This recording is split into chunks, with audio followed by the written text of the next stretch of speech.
Twelfth complete होने के बाद बहुत सारे बच्चे बहुत कंफ्यूज रहते हैं कौन सा कैरियर ऑप्शंस बेस्ट रहेगा हमारे लिए, कौन सा कोर्स हमारे लिए बहुत अच्छा होगा। ट्वेल्थ के बाद अगर हम बीटेक कर लेते हैं, हम अब बीएससी कर लेते हैं, हम बीबीए कर लेते हैं, हम पीसीए कर लेते हैं, तो बहुत सारा कंफ्यूजन रहता है ट्वेल्थ के बाद बच्चों को कि करना क्या है। ठीक है, तो सबसे बड़ा इंपॉर्टेंट आपका ये है कि आप सेल्फ एग्जामिन करें, कोर्स के बारे में डिटेल में जाने, उसका एडवांटेज क्या है, डिसएडवांटेज क्या है, फ्यूचर स्कोप क्या है, उसके बारे में एनालिसिस करने के बाद आप कैरियर ऑप्शन चूज करना चाहिए आपको। ठीक है दोस्तों, तो इस वीडियो में हम बात करने वाले बहुत ही इंपॉर्टेंट इंफॉर्मेशन के बारे में। जी हाँ दोस्तों, हम बात करने वाले हैं बीसीए कोर्स के बारे में। तो वीडियो को पूरा देखिएगा ताकि आपको एक एक स्टेप में मैं बता सकूं बीसीए कोर्स क्या होता है, बीसीए कोर्स कितने साल का होता है, बीसीए कोर्स करने के फायदे क्या होते हैं, बीसीए कोर्स कहां से करने चाहिए, और यहाँ पे कितने सेमेस्टर होते हैं, जॉब अपॉर्चुनिटी क्या होती है, सैलरी कितनी होती है, इन सभी के बारे में इस वीडियो में हम बात करने वाले हैं। तो वीडियो को पूरा देखिएगा दोस्तों ताकि आपको इजी से समझ में आ सके। तो सबसे पहला क्वेश्चन ये रहता है स्टूडेंट के दिमाग में, ये बीसीए शब्द होता क्या है, बीसीए का फुल फॉर्म क्या होता है। तो बीसीए का फुल फॉर्म होता है बैचलर ऑफ कंप्यूटर एप्लीकेशन। ये बेसिकली 3 साल का कोर्स होता है जिसमें 6 सेमेस्टर होते हैं। फाइनल सेमेस्टर में आपको प्रोजेक्ट सबमिट करना होता है, तब जाके आपकी डिग्री कंप्लीट हो जाती है। ये एक अंडर ग्रेजुएटेड कोर्स है, आप इस कोर्स को करने के बाद ग्रेजुएट हो जाते हैं। तो ये रहा आपका बीसीए का फुल फॉर्म। अब बात कर लेते हैं बीसीए पढ़ाई जो करते हैं उसके लिए एलिजिबिलिटी क्या होती है। अगर आप बीसीए के लिए जाना चाह रहे हैं तो उसके लिए एलिजिबिलिटी क्या होती है, क्राइटेरिया क्या होती है। तो आप अगर बीसीए करना चाह रहे हैं तो 12th में आपके मैथ सब्जेक्ट होने चाहिए, ठीक है, पीसीएम होना चाहिए, और साथ ही साथ बहुत ही जो यूनिवर्सिटीज होती हैं, बहुत यूनिवर्सिटीज आपके जो है कंप्यूटर रिक्वायरमेंट रहता है उनको, जो सब्जेक्ट आपका 12th में एक कंप्यूटर रहना चाहिए, जो सब्जेक्ट है कंप्यूटर क्लास का आपका रहना चाहिए। तो ये बहुत इंपॉर्टेंट है। सेकंड की कुछ यूनिवर्सिटीज आपके आर्ट बेसिस पे भी ले लेती हैं, और इसका एंट्रेंस एग्जाम हर साल निकलता है।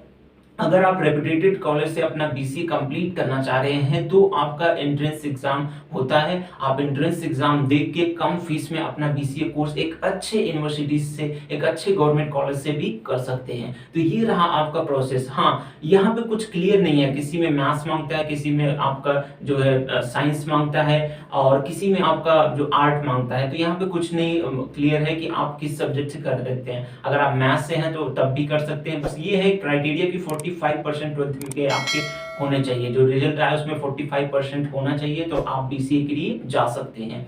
अब बात कर लेते हैं कि बीसीए का में हमें पढ़ाया क्या जाता है, हमें किस चीज के बारे में बताया जाता है। तो बीसीए में स्पेशली जो है सॉफ्टवेयर के बारे में बताया जाता है, एप्लीकेशंस के बारे में बताया जाता है, जो एप्लीकेशन आप यूज कर रहे हैं अपने मोबाइल में उन सभी के बारे में बताया जाता है। जो सॉफ्टवेयर आप लैपटॉप में यूज कर रहे हैं, कंप्यूटर में यूज कर रहे हैं, मोबाइल में यूज कर रहे हैं, उसको किस तरीके से बनाया जाए, सॉफ्टवेयर को एप्लीकेशन किस तरीके से बनाया जाए, नेटवर्क आप किस तरीके से बना सकते हैं, प्रोग्रामिंग कैसे कर सकते हैं, लैंग्वेज कैसे सीख सकते हैं, प्रोग्रामिंग लैंग्वेज, इन सभी के बारे में आपको पढ़ाया जाता है बीसीए में। जब आप ग्रेजुएशन बीसीए में करते हैं तो ये सारा डिटेल होगा कि आपको बीसीए में क्या पढ़ाया जाता है, किस बारे में पढ़ाया जाता है। स्पेशली अगर आप बीसीए कर लेते हैं तो आप एक सॉफ्टवेयर इंजीनियर भी कहला सकते हैं। अब बात कर सकते हैं कि आपका जॉब अपॉर्चुनिटी किस फील्ड में रहेगा। तो आईटी डिपार्टमेंट में आपका जॉब अपॉर्चुनिटी रहता है, सॉफ्टवेयर डेवलपर के रूप में रहता है, एक तरीके से आप कॉर्पोरेट सेक्टर में भी जॉब कर सकते हैं। तो ये सारा आपका फील्ड होता है। बेसिकली आपका आईटी डिपार्टमेंट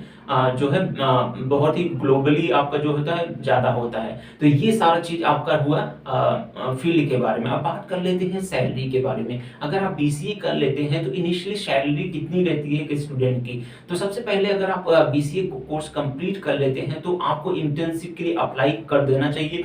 इंटर्नशिप अप्लाई करने के बाद आपको एक डिटेल्स मिल जाएगा किस तरीके से वर्किंग होता है बीसीए करने के बाद। अगर 6 महीने साल भर का इंटर्नशिप कर लेते हैं उसके बाद आपकी सैलरी 18 से लेकर 20,000 तक हो सकती है। अगर एक अच्छी कंपनी जैसे एमएनसी कंपनी में जाते हैं, लाइक दैट अमेज़न, विप्रो और टेक महिंद्रा, इन सब कंपनियों में जाते हैं तो वहां पे आपकी सैलरी अच्छी खासी हो सकती है, 30 से लेके 25,000 तक हो सकती है। तो ये आपका हुआ सैलरी। अब बात कर लेते हैं बीसीए के बाद आप एमसीए के लिए भी जा सकते हैं, यानी मास्टर डिग्री के लिए भी जा सकते हैं, मास्टर ऑफ कंप्यूटर एप्लीकेशंस। तो इसके लिए भी आप जा सकते हैं, ज्यादा डिटेल में रिसर्च करने के लिए आप जा सकते हैं। तो बेसिकली यहाँ पे बीसीए के बारे में हमने सारा चीज बात कर लिया है, बीसीए कोर्स क्या होता होता है, बीसीए कोर्स कितने साल का होता है, बीसीए करने के बाद सैलरी कितनी होती है, इन सभी चीज़ों पे हमने बात कर लिया, एंट्रेंस एग्जाम क्या होता है। तो आई होप कि सारा चीज़ बहुत अच्छे से क्लियर हो गया होगा। अगर आपका कुछ डाउट है तो आप कमेंट बॉक्स में लिख सकते हैं, मैं उस पे वीडियो बना के अपलोड कर दूंगा। अगर वीडियो पसंद आए तो वीडियो को जरूर लाइक कीजिए, वीडियो को शेयर कीजिए अपने दोस्तों के बीच ताकि उनका डाउट्स क्लियर हो सके। अगर आपका कोई सजेशन है तो आप कमेंट बॉक्स में जरूर लिखिए। अगर आप